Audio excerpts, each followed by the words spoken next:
நட்பை பற்றி தென்கட்சி சுவாமிநாதன் அவர்கள் சொன்ன ஒரு வேடிக்கையான நகைச்சுவை கதையை தான் இந்த பதிவில் நாம் இன்னைக்கு பார்க்க போகிறோம்.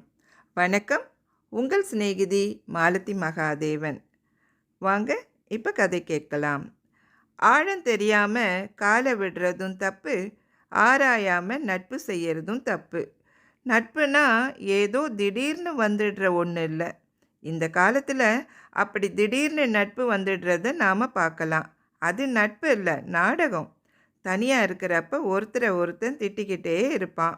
நேரில் பார்த்துட்டா நெடுநாளாக தவிச்சுக்கிட்டு இருந்தவன் மாதிரி ஓடி போய் கட்டி பிடிச்சிக்குவான். பிசிராந்தையாரும் கோப்பெருஞ்சோழனும் மறுபடியும் பொருந்து வந்திருக்கோம்னு 2 பேருமே சொல்லுவாங்க. ஆனால் ஒருத்தன் காலை இன்னொருத்தன் எப்படி வாரி விடுறதுன்னு யோசிச்சுக்கிட்டு இருப்பான். ஆராயாமல் நட்பு செய்கிறத விட கெடுதி எதுவும் இல்லைன்னு வள்ளுவர் சொல்லியிருக்காரு. அது எந்த அளவுக்கு உண்மைங்கிறத அனுபவித்து பார்த்தவங்களுக்கு தான் தெரியும். ஒரு காட்டில் ஒரு ஓநாயும் நரியும் இருந்தது. அதுங்களுக்கு சாப்பிட்றதுக்கு ஒன்றும் கிடைக்கல. ரொம்ப நாளாக பட்னி. இப்படியே எத்தனை நாளைக்கு இருக்க முடியும்? ரெண்டும் கூடி யோசனை பண்ணிச்சு.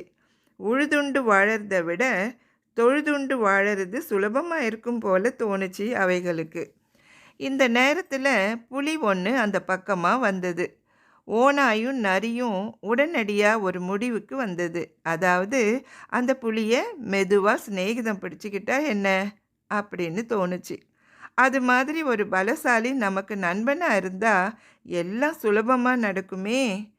இது ரெண்டும் போய் அந்த புலிக்கிட்ட சொல்லிச்சு, நாம் 3 பேருமே ஒரு தாய் மக்களாக இருப்போம், சகோதர பாசத்தோடு வாழுவோம், எந்த இறை கிடைச்சாலும் அதை 3 பேரும் பங்கு போட்டு சாப்பிடுவோம், என்ன சொல்கிறீங்கன்னது.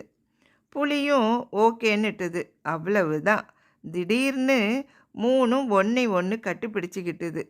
ஏதாவது இறை கிடைக்குமான்னு 3ம் தேடிக்கிட்டு போச்சு. ஒரு மான் குட்டி கண்ணில் பட்டுது. 3ம் சேர்ந்து குபீர்னு அது மேலே பாஞ்சுது. அடித்து போட்டுட்டுது. இறை கிடைச்சாச்சு, இனிமே பங்கு போடணும். ஓநாய்க்கு பசி தாங்கலை. வாயை கெட்டியாக மூடிக்கிட்டு உட்கார்ந்துட்டு இருந்தது. புலி அதை பார்த்து, ஓநாயே, இந்த மானை நம்ம 3 பேருக்கும் பங்கு போட்டு கொடு அப்படின்னு சொல்லிச்சு. சரின்னு ஓநாய் ஒத்துக்கிட்டது. அது சொல்லிச்சு, புலியாரே, நீங்கள் தான் எங்களுக்கு தலைவன், எஜமான். அதனால் இந்த மானோட தலை உங்களுக்கு. இந்த நரி வேகமாக ஓடக்கூடியது. அதனால் மானோட கால் இந்த நரிக்கு. மீதி இருக்கிறது உடம்பு, அதை நான் எடுத்துக்கிறேன் அப்படின்னு சொல்லிச்சு. ஓநாய் இதை சொல்லி வாயை மூடலை. அதுக்குள்ளே புலி அது தலையிலே ஓங்கி நங்குன்னு ஒரு அடி கொடுத்தது. தாங்க முடியாத வலி. ஓநாய் ஊளையிட்டுக்கிட்டே கீழே உருண்டுட்டுது. ஏற்கனவே பசி வேற, என்ன செய்யும் பாவம். புலி அதுக்கப்புறம் நரி பக்கம் திரும்பி, நீ பங்கு போட்டு கொடு அப்படின்னு சொன்னது. நரி சரின்னு சொல்லிட்டு எழுந்திருச்சு நின்னுது. புலியாரே, இந்த மானோட தலை உங்களுக்கு தான் சேரணும். ஏன்னா நீங்கள் தான் எங்கள் தலைவர். மானோட உடம்பும் உங்களுக்கு தான். ஏன்னா எங்களை ஒரு தந்தையை போல் காப்பாற்ற போகிறது நீங்கள் தான். மானோட காலும் உங்களுக்கு தான். ஏன்னா இந்த நேரமும் எங்களுக்காக அலைஞ்சி பாடுபட போகிறது நீங்கள் தான்.